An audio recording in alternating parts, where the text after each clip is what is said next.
Former UFC lightweight standout Jalin Turner is officially eyeing a comeback, less than a year after announcing his retirement from mixed martial arts.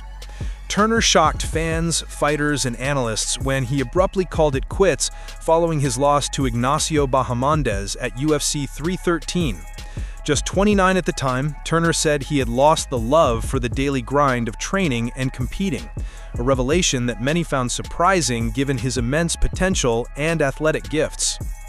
Often praised by figures like Joe Rogan as a future title contender, Turner's career trajectory once looked bright, but a string of narrow defeats and brutal weight cuts appeared to take their toll, leaving him mentally drained and unsure about continuing.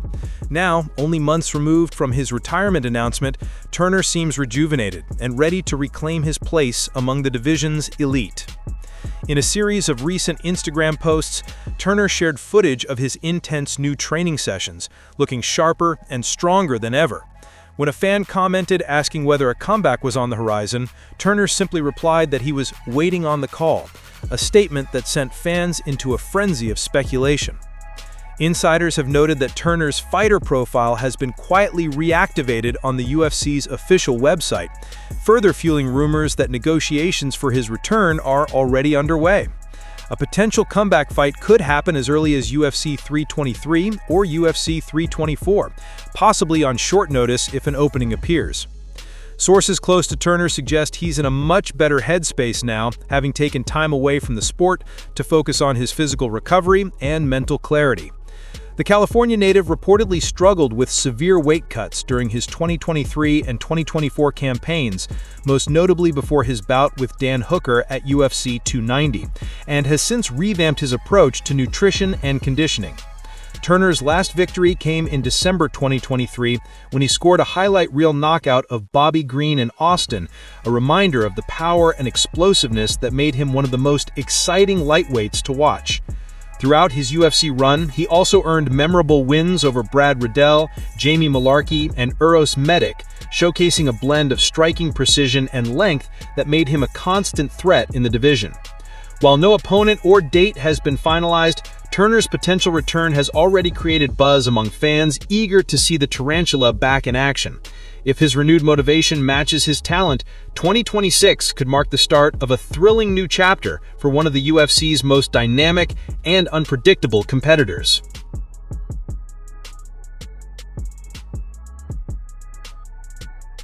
UFC bantamweight champion Merab's dominant performance at UFC 320 has reignited the debate over how takedowns are scored in MMA, with UFC Hall of Famer Daniel Cormier delivering a sharp critique of the current judging system.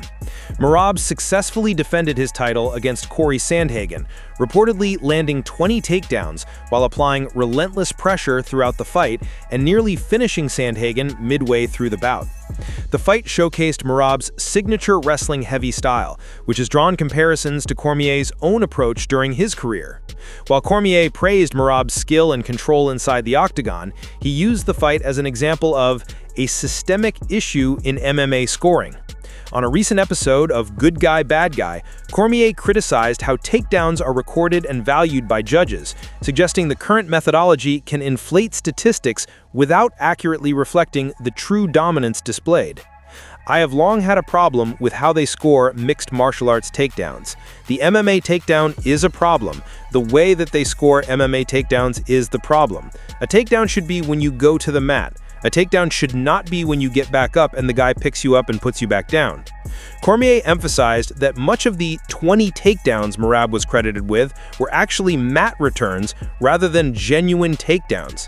Merab didn't get 20 takedowns, Merab probably got 5 or 6 takedowns, and he got 14 mat returns.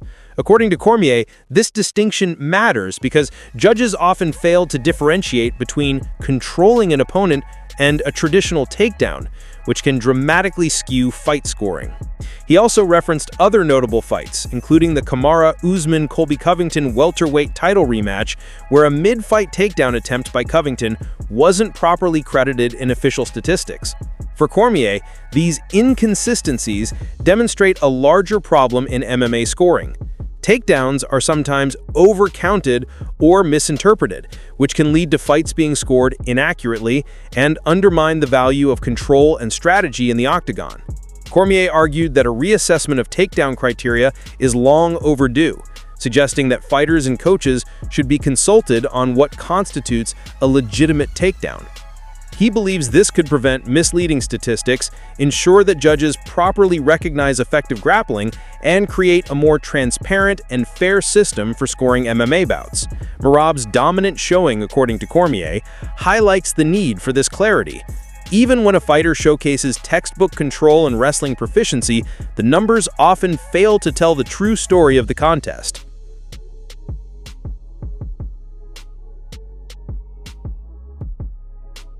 UFC lightweight champion Ilia Topuria may finally have his next challenger, and it could be the opponent fans have been waiting years to see him face.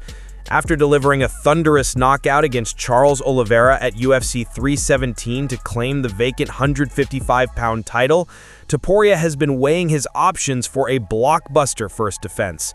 Names like Arman Tsarukyan and Gamrot have been tossed around, but scheduling and injuries have made the division's picture unclear. Now, after a fiery social media post, longtime rival Paddy Pimblett appears to have entered the conversation in a big way. On Friday, Pimblett took to Instagram with a post clearly aimed at Topuria, writing, "Paddy, why hasn't hand sanitizer boy signed the contract yet?" The caption referenced their infamous altercation at a UFC London hotel back in 2022, when the pair nearly came to blows after exchanging insults. That heated encounter started one of the most talked about rivalries in recent UFC memory, one that fans have been waiting to see resolved inside the octagon. While there's no official confirmation yet, UFC CEO Dana White hinted during a DWCS post-fight press conference that Topuria could headline the first ever UFC event on Paramount Plus, scheduled for January 2026. When asked about the rumors, White smirked and said, "Let's just say Ilia's next fight is going to be massive. We're working on something special for the first card of 2026.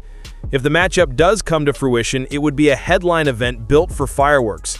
Topuria, known for his cold precision, knockout power, and composure under pressure, has rapidly become one of the sport's most dangerous champions. Pimblett, meanwhile, has the charisma, fan following, and unpredictability to turn any fight into a spectacle. The stylistic contrast between Topuria's refined boxing and Pimblett's wild scrambles and aggression could make for an unforgettable clash. Topuria has yet to respond publicly to Pimblett's callout, but the timing, with Tsarukyan tied up and Islam Makhachev chasing welterweight gold, makes the matchup possible. For Pimblett, it's a golden opportunity to leap straight into a title fight and prove that his star power matches his skill set. Whether it happens in Spain, England, or Las Vegas, Ilia Topuria versus Paddy Pimblett at UFC 324 would be a global attraction, a grudge match years in the making, and a perfect way to launch the UFC's new era on Paramount Plus. According to former UFC double champion Henry Cejudo, Alexander Volkanovski was originally lined up to headline UFC 323 before the promotion decided to change direction. The revelation adds another twist to what's been a quiet but intriguing few months for the reigning featherweight king, who has been patiently waiting for his next challenger. Volkanovski, who reclaimed the UFC featherweight belt with an impressive win over Diego Lopez at UFC 314, has been eager to stay active and defend his title once more before the end of the year. However, the Australian star has found himself stuck on the sidelines while the division reshuffles around him. After a dominant bounce-back performance in his last outing, many expected the Great to close out the year as a headliner, but that plan, according to Cejudo, has since changed behind the scenes.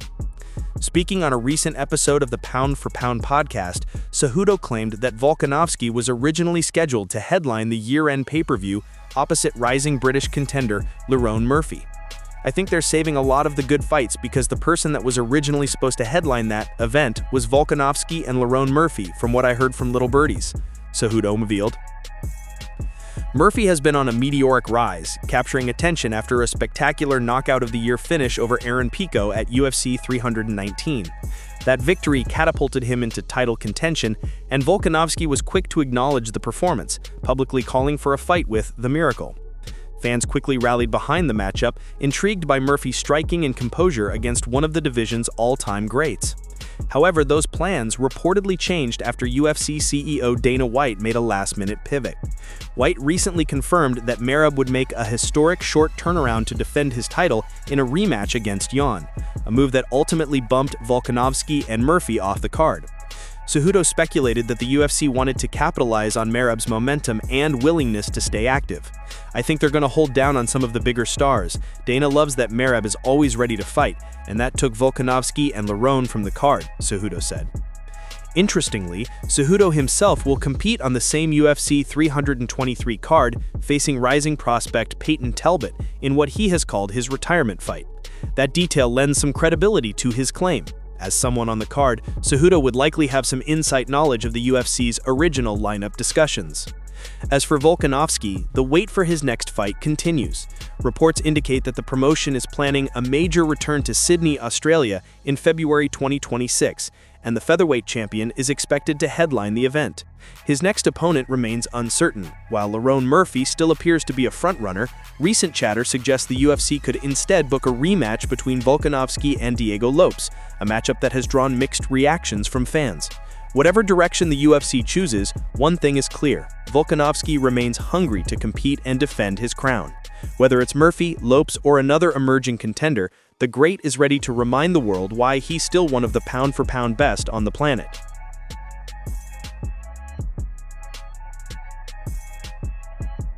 Mackenzie Dern is entering the biggest fight of her career with a sense of calm confidence and plenty of experience to back it up. The decorated Brazilian jiu-jitsu ace will finally compete for UFC gold when she meets fellow grappling specialist Virna Jandiroba for the vacant strawweight title in the co-main event of UFC 321. For Dern, the road to this moment has been anything but easy, but she believes every hard-fought lesson along the way has built her into the fighter she is today. Throughout her UFC run, Dern has faced both triumphs and growing pains. From thrilling submission victories to tough decisions against elite contenders, she's endured the highs and lows that shape champions. One of her greatest advantages heading into UFC 321, however, is something that can't be replicated in the gym: experience under the bright lights of 5-round main events. In a recent interview, Dern emphasized how valuable that experience will be as she prepares to fight for 25 minutes once again. "I've had about 4 or 5 5-round fights in the last 5 years, Dern said. "It changes the game a bit compared to 3 rounds. You have some rounds where you can feel out and see how your opponent is fighting, find your timing. 3 rounds go by so fast, you don't want to fall behind. But in 5 rounds, you have 25 minutes to really figure out your opponent and see." That patience and tactical awareness could prove vital against Jandiroba, who, like Dern, is known for her world-class grappling and relentless pace. Both women had the ability to finish fights on the ground, and both are coming into this matchup in peak form. For Dern, maintaining composure and controlling the tempo over 5 rounds could be the difference between walking out with the belt or going home empty-handed. Dern also noted that her preparation has gone beyond technical training, focusing heavily on endurance and mindset. "We've been training hard to make sure we don't run out of cardio, keep the pace the whole time, but also to have a champion mindset, be able to take time and play smart in the strawweight division," she explained. UFC 321 marks a major milestone for Dern, who has long been viewed as one of the most talented grapplers ever to compete in women's mixed martial arts. Now she finally has the chance to prove she's more than a jiu-jitsu phenom. She's a complete mixed martial artist ready to claim her place at the top. With her 5-round experience, mental toughness, and evolved striking game, Mackenzie Dern believes the stars have finally aligned for her championship moment.